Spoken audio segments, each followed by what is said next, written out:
First of all, this video is apolitical, since we, and hopefully you, condemn all types of violence on all sides. The purpose is to tell a story of a man who was shot for his speech. May it never happen again. One shot on a campus stage, a rising conservative voice silenced. But this series isn't about one side. We'll cover assassinations and attacks across the entire political spectrum, leaders, critics, even cultural figures. From JFK to journalists, from activists to influencers, violence has touched them all. And today we start with Charlie Kirk, his story, his life, and the moment it ended. This is Martyrs of Speech.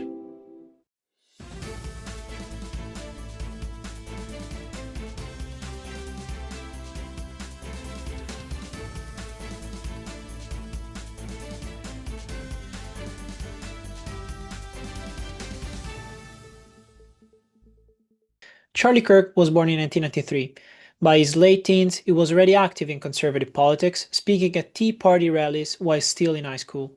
At just 18, he co-founded Turning Point USA, or TPUSA.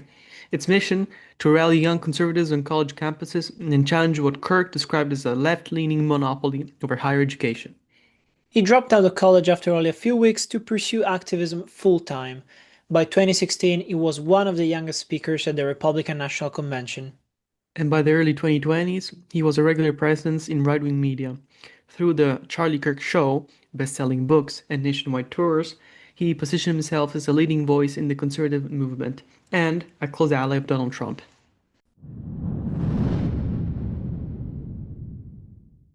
Kirk's rallies and debates became a staple of campus life across the country. At Arizona State University, Michigan State, the University of Illinois, he brought his American Comeback Tour and Prove Me Wrong sessions straight into courtyards and lecture halls. His message centered on defending free speech, opposing diversity and inclusion programs, and reinforcing conservative family values. He argued strongly for gun rights, often saying that liberty carried risks, just like driving a car or boarding an airplane. These events regularly drew large crowds, sometimes thousands. Supporters lined up to hear him speak, while protesters held signs and chants nearby. Debate was the form he relished most. Open mics, tough questions, and heated exchanges with students. But his positions also drew intense criticism. Opponents accused him of spreading misinformation on elections and COVID-19 and of promoting exclusionary ideas about gender and immigration. Kirk leaned into these controversies, insisting that campuses should be places of ideological confrontation. On September 10, 2025, Utah Valley University was his first stop on the American Comeback Tour. The event took place outdoors in a central courtyard surrounded by academic buildings. Security was visible. 6 campus police officers were on site, along with undercover officers and Kirk's personal team. More than 3,000 people filled the courtyard, some cheering, others skeptical, many just curious. About 20 minutes in, Kirk had just finished answering a question on gun violence. Suddenly, a single shot rang out. Witnesses recall seeing him fall back, struck in the neck. Panic rippled through the crowd. Students screamed and rushed for cover. Officers secured the area, while Kirk's security team carried him off stage. He was rushed to a nearby hospital, but doctors soon pronounced him dead. The campus was locked down for days. Investigators described the shooting as a targeted, politically motivated attack. 2 days later, police arrested 22-year-old Tyler Robinson of Utah. Prosecutors charged him with aggravated murder and firearm offenses, announcing they would pursue the death penalty. Charlie Kirk left behind his wife, Erica, and their 2 young children. A public memorial service was scheduled at State Farm Stadium, Arizona, attracting nationwide coverage as well as hundreds of thousands of people. And across the nation, leaders from both political parties condemned the violence. Kirk's death instantly became one of the most high-profile political assassinations in America in decades. And now we want to express some quick thoughts. Well, Ale, let me first start by saying that this case really felt personal, not because it was a conservative, not because it was Charlie Kirk, but because it happened at a university campus. It happened in a place where I studied, and I technically still study because I'm a student, for many years, and overall a place meant for dialogue where young people should sharpen their critical thinking by debating peacefully and respectfully.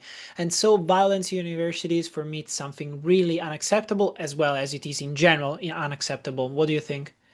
Yeah, well, not only I agree, but it really struck me as a young person seeing the pure hatred and inhumanity of so many people, thousands and thousands of people celebrating the death of Charlie Kirk, the death of a father. And in a democracy, seeing this is extremely concerning. I don't know, I would call it tribalism. What do you think?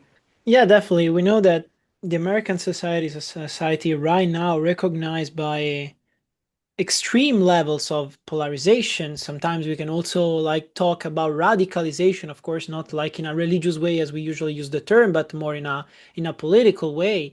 But today I'd say that yeah, we can talk about tribalism in the United States for sure. I'm scared that this may lead to other cases similar also in Europe, and I hope not, but I see like a sort of pattern, even though I believe in Europe we will be like able to limit and control all of this. But yeah, for sure I agree with what you said, as well as I agree with your thought about the inhumanity of people commenting after Kirk's death, and maybe you want to tell more about this. Well, not so much that uh, I think it's inhumane. It's also that, and this is positive, they have been laid off for their comments because think about CEOs, think about managers, HR. If your employee is so happy that someone died, that's not good publicity or advertisement for your own company. And I have seen a lot of boycotts, especially, for example, in the gaming industry for certain game developers. And honestly, I think this is completely acceptable because as a private entity, the company has the right to lay you off for honestly brutal comments. Yeah, I totally agree. And I honestly believe that the point is not whether we accept or reject someone's views, someone's ideas, beliefs, but rather whether we respect that there are different views, there are different opinions, and that we can and actually must coexist with these opinions, not to become a dull, dumb, standardized society. Yes, and I think there's only one answer, the one that Erica Kirk gave by pardoning the murderer. And honestly, this should be apolitical. The answer is love. That man, that young man, I forgive him.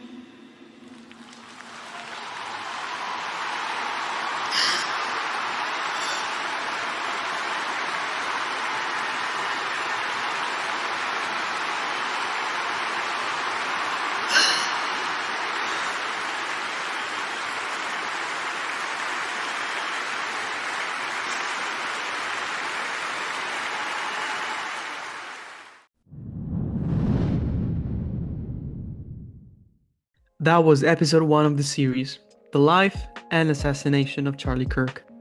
And it's just the beginning. In the next episode of Martyrs of Speech, we move to another figure, another story where politics turn deadly. What's your take? Drop it in the comments. We'll be reading.